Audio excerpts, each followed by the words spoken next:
Napenda nichukue nafasi hii kushirikisha jamii kuwa ofisi ya mkurugenzi ya mawasiliano ya Ikulu iliwahabarisha wananchi kuwa maaskofu wetu walikutana na Mheshimiwa Rais wa Jamhuri ya Muungano wa Tanzania, na katika mazungumzano yale waliongea vitu vizuri kwa ajili ya nchi yetu. Kwa hivi nilitaka kutaarifu pia jamii kuwa maaskofu wameniagiza, hasa Rais wa Baraza la Maaskofu Katoliki Tanzania, ambao ndio walienda kwa kuwakilisha baraza zima kadiri ya maamuzi yao na utaratibu wao. Moja, nikituweke bayana kwamba hili kutano kati ya Maaskofu Katoliki Tanzania tarehe 10 Agosti 2026 lilikuwa ni ombi la Maaskofu Katoliki, na walifanya ombi hili katika kikao chao cha mwaka ambacho walikaa tarehe 18 mwezi wa 6.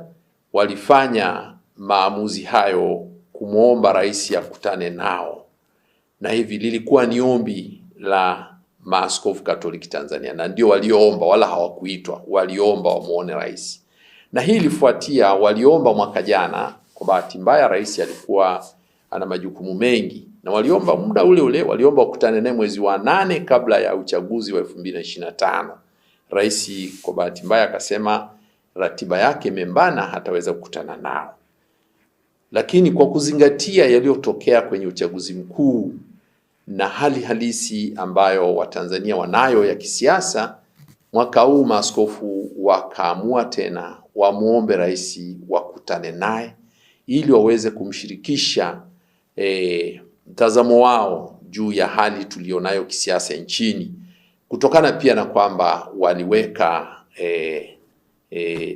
bayana kwamba ili tutoke katika hali hii inabidi kwenda katika kusimamia ukweli na vile vile kutakana msamaha, kusameheana na hata kuponya nchi. Kwa hiyo kwa Kiingereza tunasema to admit the truth and then reconciliation, healing the nation. Kwa sababu haya kadiri ya viongozi wetu wa dini mambo muhimu sana ambayo waliona wajadiliane tena, pamoja kwamba walitoa msimamo wao, tafakari yao walichokuwa wameamua mwaka jana tarehe 15 Novemba 2025. Walitoa mapendekezo yao na mawazo yao na kinacho kadiri ya wao wanavyoona inafaa kifanyike, lakini bado wakaona ni muhimu tena waongee na rais wa Jamhuri ya Muungano wa Tanzania. Na kwa kweli wameshukuru sana kupokelewa na rais wa Jamhuri ya Muungano wa Tanzania. Ameacha shughuli zake, amewapa mazungumzano ambayo yameenda zaidi ya saa 1.5. Kwa hiyo imekuwa ni mazungumzano mazuri kati yao, na wameweza kumshirikisha wao wanasema nini juu ya hali tulionayo ya kisiasa, na wamempa andiko rasmi ambalo lina kurasa kama 4 hivi ambalo wamemkabidhi, wamemsomea lote na wakamkabidhi, na halina tofauti sana na lile tamko au ujumbe wao walioutoa mwaka jana Novemba, mwezi Novemba tarehe 15 2025. Kwa hiyo tupenda wananchi wafahamu kwamba lilikuwa ni ombi la maaskofu, hawakuitwa, walienda wao wenyewe wakiona ni muhimu kwa taifa kufika mahali tuweze kukubaliana na kilichotokea ni kitu gani, tukilani hicho hasa cha mauaji na uharibifu wa mali.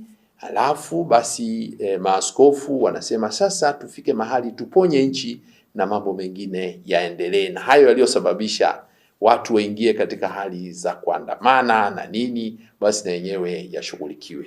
Kwa ufupi niliweke hilo bayana, na tunapenda Watanzania wawe na imani kwamba ujumbe wa maaskofu tuna imani utafanyiwa kazi, na wawe na usikivu, waisikilize serikali inavyoelekea katika kutatua mkwamo wa kisiasa tulionao nchini. Nilipenda niishie pale. Hebu tuambie hali ya mkutano huu ilikuwaje kati ya rais pamoja na viongozi wa Baraza la Maaskofu? Kwa kweli hali ilikuwa nzuri kuzingatia kwamba rais mwenyewe ameridhia. Walipomwandikia barua walimpendekezea na tarehe, tunaomba tukutane na wewe Mheshimiwa Rais tarehe 10 mwezi wa 8. Akaridhia, akasema karibuni viongozi wetu wa kiroho mfike hiyo tarehe, na tukafika. Tukapangiwa na saa kuanzia saa 5, na kweli mazungumzo mengi. Tumeingia pale kuanzia saa 5, tumetoka saa 7 na kitu. Kwa kwamba mazungumzo ni wazi, yachukua saa 1 na kitu, na aliwasikiliza kwa makini na akawapa mawazo yake, na baada ya pale akaonyesha kwamba lazima washirikiane katika kuifanya nchi iweze kutoka katika mkwamo uliopo. Watu wako kwenye masikitiko, lazima wafike mahali watu watoke kwenye masikitiko. Na haya yataongozwa, maaskofu wetu wamesisitiza lazima yaongozwe na ukweli, alafu kusameheana, reconciliation na kuponya nchi. Kwa hivi mapokezi yalikuwa ya kindugu kabisa. Ni viongozi, huyu ni mkuu wa nchi, yeyote anapoapishwa lazima tumtii. Kiongozi anapoapishwa lazima tumtii. Kwa hivi viongozi wetu, maaskofu wanamtambua huyu ndio mkuu wa nchi. Wanamtambua kwa huyu ndio mkuu wa nchi, the fact kwamba aliapishwa kama mkuu wa nchi, na hiyo ndio namna ya kupata uongozi wa nchi. Na sisi katika maandiko matakatifu na hata katika katiba ya Jamhuri ya Muungano wa Tanzania tunakiri kwamba lazima tuongozwe na serikali, na maaskofu walifanya hivi kwa makusudi mazima kwamba wao wana jukumu la kufundisha watu juu ya maadili yanayowasaidia watu kuwa na utu na kuishi kama wanadamu ambao wana mshikamano. Lazima watu waishi kindugu. Ni kazi ya maaskofu kufundisha, na hili hawahitaji kuomba ruhusa kwa mtu, wanalifanya. Ndio maana wanatoa matamko, wanatoa mahubiri. Sasa na wanapotoa matamko na mahubiri, kwa kweli wao waingilii mtu, wanatoa tu kwamba sasa hivi jamani, tupendane, tuheshimiane, tusikilize wakubwa katika yaliyo haki, tufuate haki za binadamu. Haya wanafundisha viongozi wetu wa dini, na hichi rais hajakisema kwamba hakipo, kipo. Lakini pia tunajua hayo yaliyotokea tarehe 29 Oktoba 2025 ni kitu ambacho kwa kweli kimesononesha wengi, kimesikitisha wengi, na ni kitu ambacho kimeharibu kabisa mahusiano kati ya watu na serikali, kati ya watu na watu, na hatuwezi kuendelea na hali. Kwa hiyo lazima tufike mahali, maaskofu wanasema kwamba lazima kurekebisha hii hali. Hatuwezi kuacha dhambi tutawale, lazima tutawaliwe na wema na upendo. Na hivi maaskofu wametimiza jukumu lao hilo, na katika kufundisha ibara ya 19 ibara ndogo ya 2 inatamka bayana kazi ya kueneza mafundisho ya dini, yale ambayo watu wanapaswa kuyashika ili waishi vizuri, ni kazi ya dini yenyewe. Serikali haitajihusisha kwenye hayo. Kwa hiyo hayo yako bayana kabisa, na ndio maana hili waliloenda ni kama la kuona kwamba anayepaswa kusimamia haya ni nani. Wao walishafundisha tarehe 15 Novemba 2025 walitamka kitu gani kifanyike. Ni kama walikuwa wanafundisha. Kwa sababu alihusisha hayo na mafundisho ya dini. Mafundisho yao ya dini wanayoyasimamia. Lakini baada ya pale sasa yatatekelezwa lini? Ndio wanaanza sasa kuona wenye mamlaka ni serikali, wao hawana mamlaka. Lazima serikali ndio itusaidie kutekeleza hayo na kusimamia hayo. Na wenyewe ndio waliapa kuyasimamia hayo kadiri ya katiba yetu ya Jamhuri ya Muungano wa Tanzania. Alafu hili ni swala ambalo vile vile Watanzania lazima kuelewa kwamba tarehe 14 mwezi wa 6 mwaka 2023 Baraza la Usalama wa Taifa la Umoja wa Mataifa lilihimiza sana viongozi wa dini kushirikishwa katika kuhimiza kurejesha amani duniani kwa kusimamia haki. Wanasema ni imani kwa ajili ya kuheshimu haki za binadamu. Yaani viongozi wa dini wasimamie pia na wafundishe pia namna gani haki za binadamu zinatuunganisha dunia kwa kama ndugu, na hivi kufuta migongano isiyo lazima katika jamii, kufuta vurugu, maugomvi na vita na kadhalika. Kwa hivyo viongozi wa dini wanatambulika katika Umoja wa Mataifa kwa mujibu wa hilo azimio la mwaka 2023 la Baraza la Usalama la Umoja wa Mataifa. Ni azimio namba 2686, liko bayana, ukienda kwenye mtandao utalikuta, linahimiza viongozi wa dini wana jukumu gani katika hilo. Kwa hivi maaskofu wetu pia wanatambua jukumu walilonalo katika jamii ya kimataifa, na kuna vitu ambavyo havigusi wa Katoliki tu. Hivi uhai wa mtu uliopotezwa mwaka jana ni uhai wa binadamu ambaye ni mtoto wa Mungu, na binadamu yeyote yule ni mtoto wa Mungu, awe mwema awe mwovu, ni mtoto wa Mungu, na aliye mwovu anahitaji kujirekebisha ili aweze kuwa katika mpango wa Mwenyezi Mungu. Kwa hivi mazungumzo na rais alitambua kabisa kwamba viongozi wa dini wana nafasi yao katika kutoa ushauri, pamoja kwamba mamlaka yako kwenye serikali, maamuzi yako serikalini, lakini bado wana nafasi ya kufundisha, kushauri, na hivi hata kumwomba Mungu basi kwa pamoja hayo ya kibinadamu yasinikizwe pia na matashi ya Mwenyezi Mungu. Kwa hiyo mahusiano yalikuwa mazuri sana kwenye hicho kikao. Nakushukuru sana baba. Nimeona dhamira ambayo mkurugenzi wa mawasiliano ya Rais Ikulu ambaye ameandika kwamba mazungumzo haya yalilenga kuimarisha ushirikiano kati ya serikali na TEC, kujadili masuala mbalimbali ya kitaifa yanayoigusa jamii yakiwemo ya kisiasa, amani na maendeleo, pamoja na kuimarisha amani, mshikamano na kujenga mustakabali mwema wa taifa. Hili ni jambo zuri kabisa Father.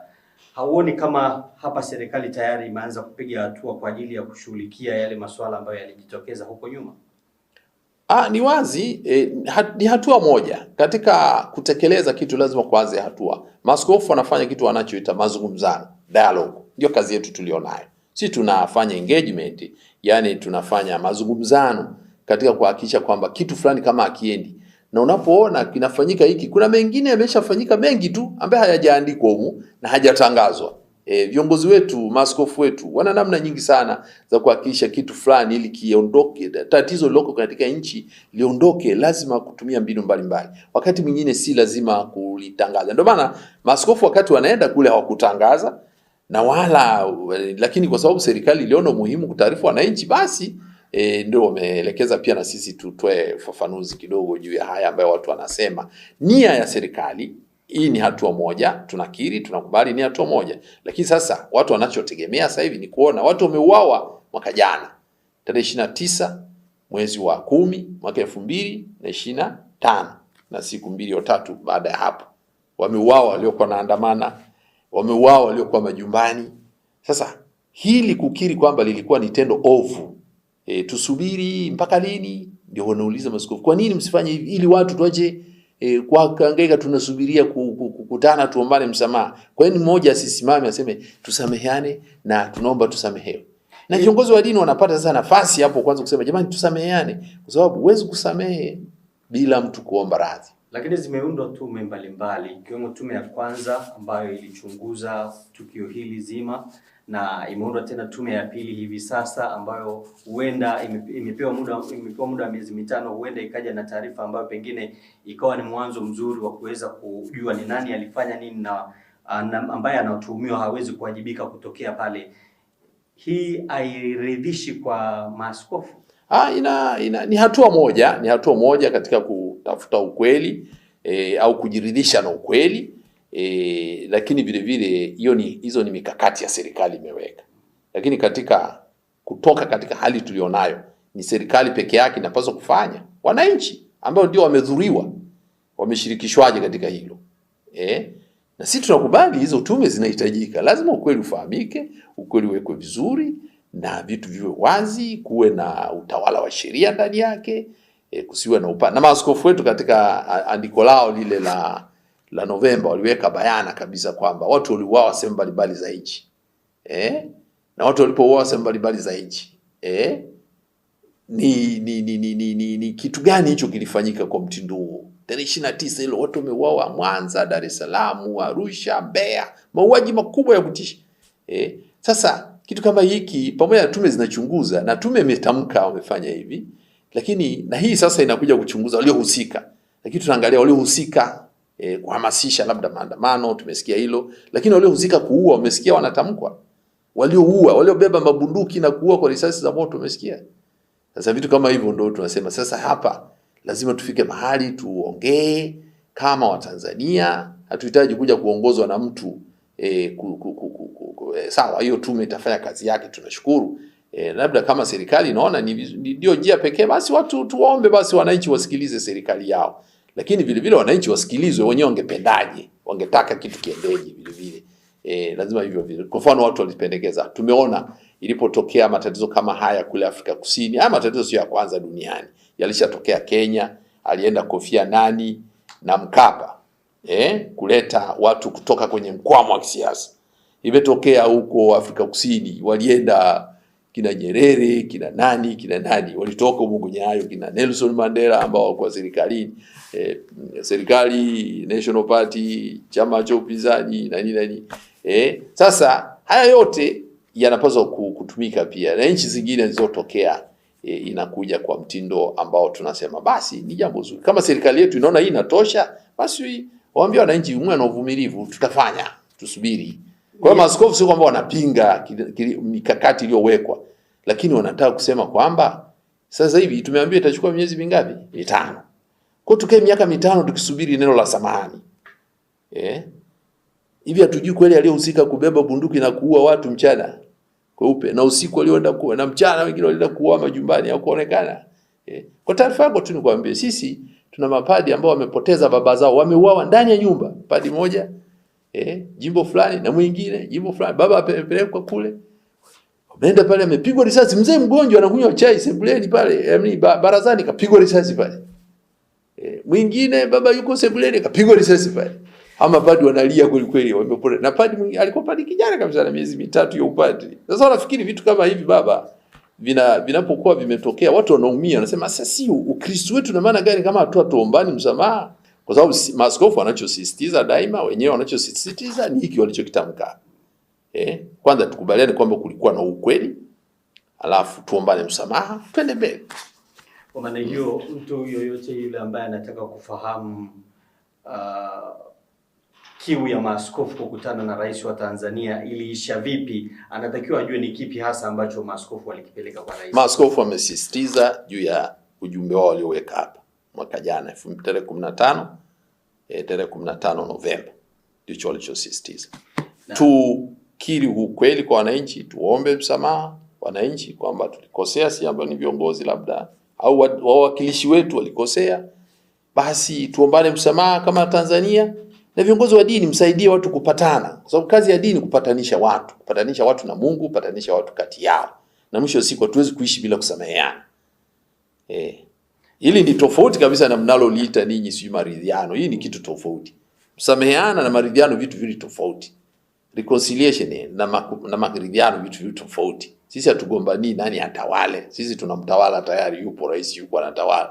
Sasa kama mnataka nyinyi kuanzisha utaratibu mwingine wa kutawala, hayo ni mambo yenu kwa wanasiasa, mtajua huko.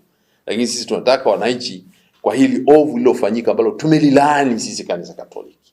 Wakristo wote tumelilani, raia wengi wenye nia njema, mataifa ya nje yanayoheshimu haki za binadamu. Sababu Tanzania sio kisiwa baba. Tanzania ina heshima kubwa sana kwa Afrika kwa kueneza haki za binadamu.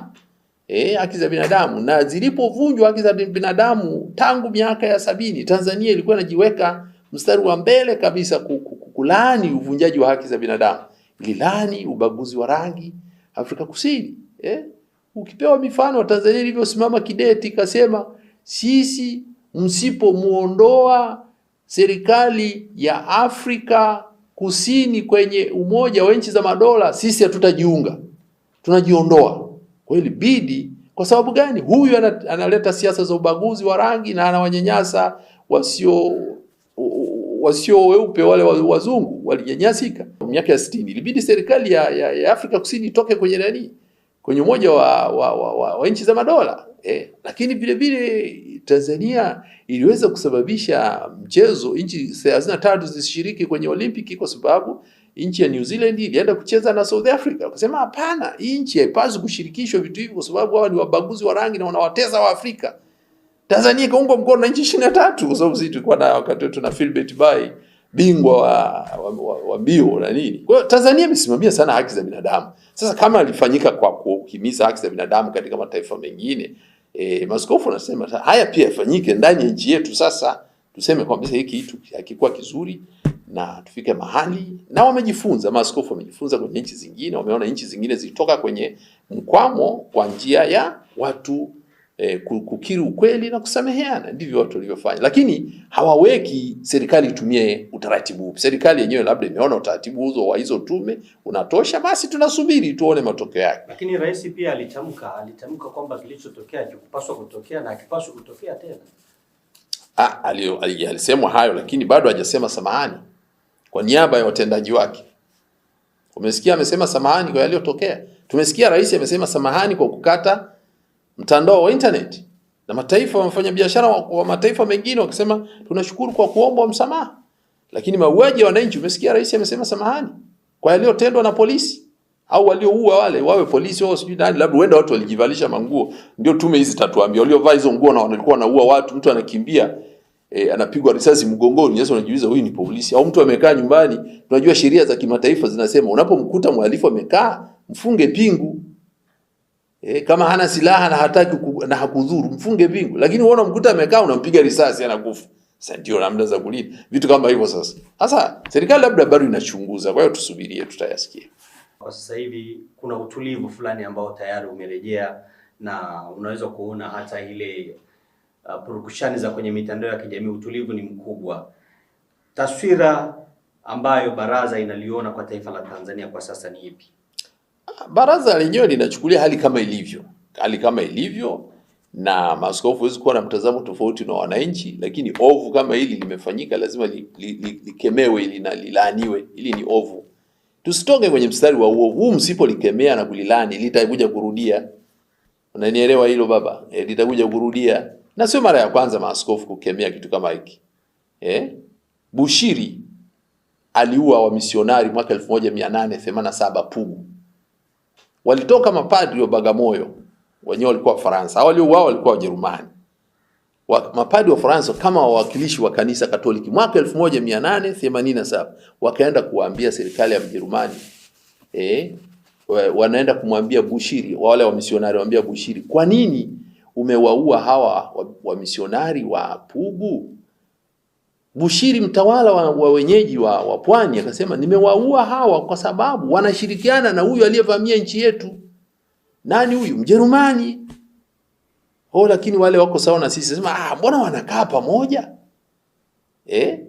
Kwa hiyo kanisa lijaanza kutetea na kulani mauaji leo, limeanza siku nyingi. Imetokea vita vya Majimaji, hali wa misionari walikaa wakafanya kitu kama hicho. Yametokea mauaji Pemba mwaka 2001. Maaskofu wamelaani, tena waliungana na BAKWATA na CCT, wakatoa andiko kabisa na wakapeleka tarehe 8 mwezi wa pili, wakakabidhi andiko serikalini. Na kulani kwamba tunaomba haya yaliyosababisha hiki chama kingine ambacho kijarizika na wakaharibu, labda wakafanya hivi na wakaandamana au wakasijua kulikuwa wanaenda wapi kufanya nini, wakauawa. Sasa tunaomba hiki kisirudie, ili kisirudie, tusiharibu nchi yetu kama kisiwa cha amani. Ndio waliotumia lugha hiyo kwenye hiyo barua ya maaskofu. Zipo hizo nyaraka. Hiyo mwaka 2001 Pemba, tarehe 8 mwezi wa pili, waliandamana tarehe 20 ngapi, 27 hivyo mwezi wa kwanza 2001. Kwa hivi maaskofu hajaanza kuongelea kitu leo. Sisi kama Wakristo tuna historia ya hayo mambo yametokea, na daima, na sio hapa tu, yanatokea sehemu mbalimbali, na tunafanya kwa sababu ni jukumu letu kuambia uovu huu haupaswi kufumbiwa macho. Lazima ulaaniwe na ukataliwe na urekebishwe, na kwa sababu kuna watu wamejeruhiwa waponywe, na kwa sababu wale jeruhiwa ni Watanzania wote, tuponye Watanzania wote, tuponyane. Na kwa sababu ni kosa tumelifanya Watanzania wote, basi tukiri tumekosa, tumwombe hata Mungu msamaha aliyeumba hao watu tukawaua. Tuombe msamaha. Kwa hiyo ni kitu cha namna hiyo.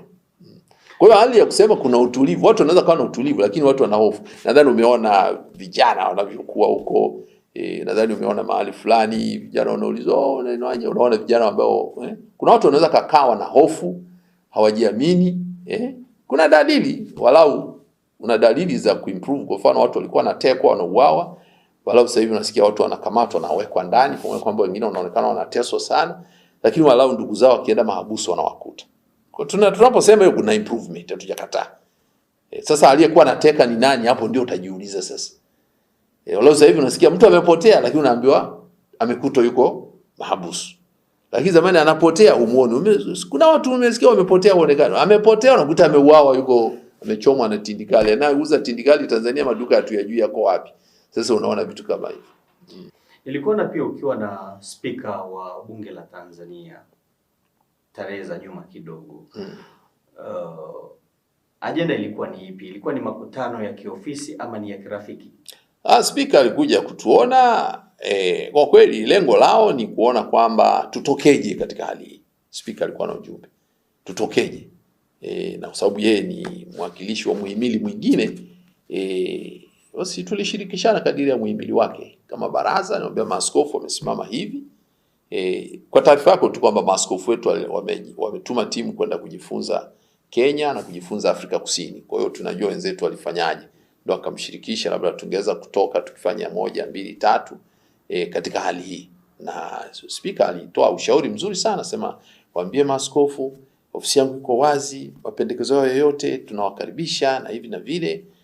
Na alitoa matumaini makubwa kwa maaskofu. Kwa kweli spika alitoa matumaini, lakini kwa sababu ilikuwa mazungumzo ya yeye na maaskofu kwa yote aliyekuepo ofisini, kwa hiyo ni vizuri tu kuona kwamba mazungumzo yalikuwa mazuri na ni mwelekeo katika kuona kwamba tunazingatia pia vigezo vya kimataifa katika kutoka katika hali kama hii. Kwa maana hiyo nitakuwa sikosei nikisema kwamba serikali inafanya jitihada kubwa za kushirikiana na baraza la maaskofu kuhakikisha kwamba wanatafuta njia ya kutoka katika mkwamo.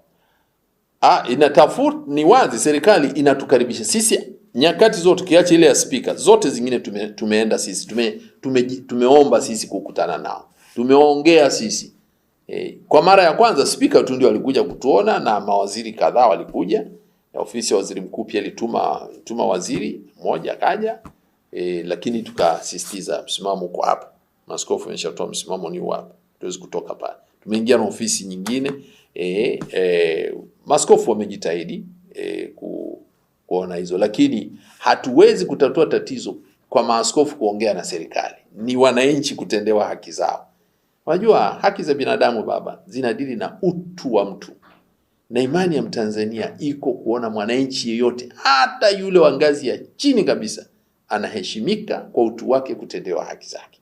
Sasa maaskofu hawezi kusema wananchi usione kwamba maaskofu wameongea na serikali kwa hiyo yaishi. No, aliyeumizwa na aliyeteswa, mayatima huko Bungo, si wapi wale watoto wameuawa ambao hawana mtetezi. Kwa hiyo sisi tukae tukimya tuseme tumeyamaliza wewe yaishi? Sisi sio wabeba uhai wa watu.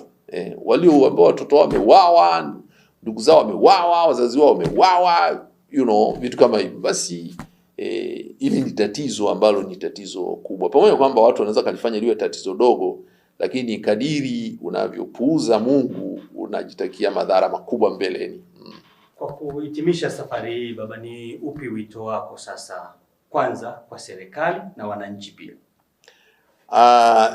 Kwa wananchi washikamane na serikali wakiongozwa na ukweli, na serikali ijali sauti na vilio vya wananchi. Ni wazi tunaona wapambe wa kwenye mitandao na nini ambao vile vile tusipoangalia wanaweza kuvuruga zaidi utamaduni wa kuwa watu wa kweli. Kwa sababu uongo mwingi unapita kwenye mitandao na nini, na tunajiuliza anayevigharimia hivyo ni nani? Sasa unaona kuna vikundi, unaona kama vimepangwa. Kuna vikundi vimepangwa kushambulia huyu kwenye na mitandao sasa hivi ina nguvu sana, ambayo katika lile azimio la 2023 la Baraza la Usalama wa Mataifa, Baraza la Usalama wa Umoja wa Mataifa, walisema haya mambo yanayovuruga ukweli katika dunia yanasababisha vile vile dunia kutokuwa kwenye amani. Unaona mtu anaanzisha vikosi vyake, vinaitwa si vikosi gani, anaachwa tu. Mtu anaita kikosi sijui kikosi gani. Nchi tunajua sisi tuna vikosi vya kuleta ulinzi na usalama, tuna vyombo maalum, tuna jeshi la wananchi ambalo linaangalia mambo mapana zaidi, lakini haya yanayoshughulika mambo hayo watu, tuna polisi, alafu tuna vyombo vingine vya usalama vinavyofanya kazi kwa taratibu zake ambazo wananchi wanafahamu. Sasa mtu mmoja anaamka tu, uone akikemewa, uone kifo. Mwingine anaamua yani kumtukana fulani tu. Mwingine anaamua yani kutukana watu tu na anaachwa. Sasa na anafahamika ni fulani. Na wanaachwa tu. Na wengine wanashambulia. Sasa unajiuliza, hii unashambulia serikali au unashambulia chama au unashambulia watu?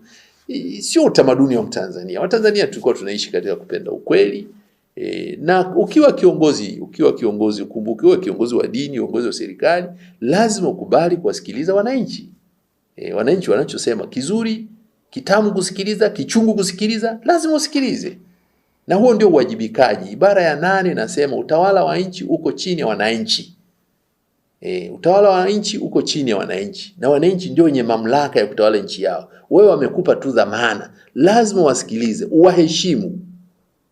Mamlaka yote yako kwao. Sasa unapoyapora yale mamlaka kuwafanyia chochote unachotaka, kwa kweli inakuwa ni kukosea utu wa Mtanzania na kukosea ubinadamu. Si nchi yetu ina historia yake nzuri, na hiyo historia nzuri ya kuheshimu serikali, kufanya kazi na serikali, hilo ndio ambalo tunaomba wananchi vile vile, tukiongozwa na katiba, haki za binadamu. Kuna vigezo vya kimataifa ya namna kujitawala.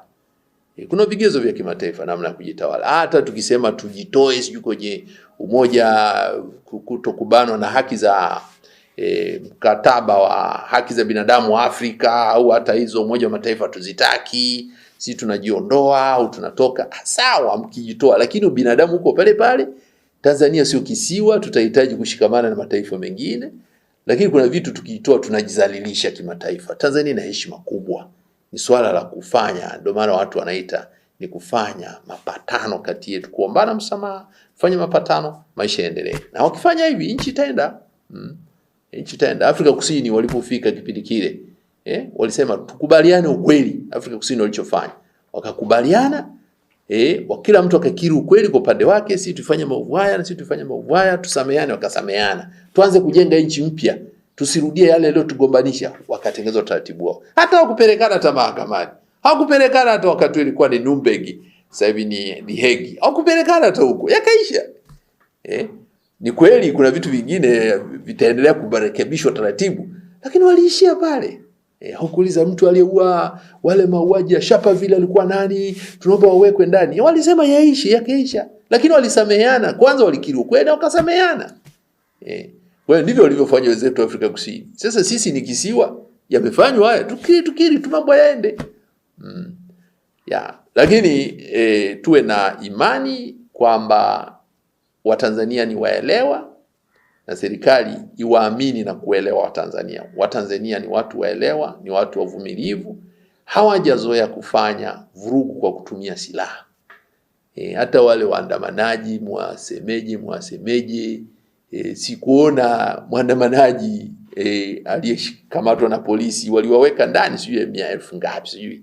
Sikuona watu kusikia wamemkamata mmoja mwandamanaji alikuwa na silaha. Labda hawakutuambia, lakini walau wangekuwa na silaha tungeambiwa. Lakini waliobeba silaha tulikuona hata mmoja aliwekwa ndani. Kwa hiyo wenyewe hawakukosa. Kwa hivi ni vizuri pia kukubali kwamba kwa hali tuliyopo sasa hivi, ili tuweze kutoka kwenye hali hii, Watanzania tukiri ukweli, tuombane msamaha, tujenge nchi yetu, turekebishe yaliyotufanya tukakosea. Tashukuru sana baba. Asante sana.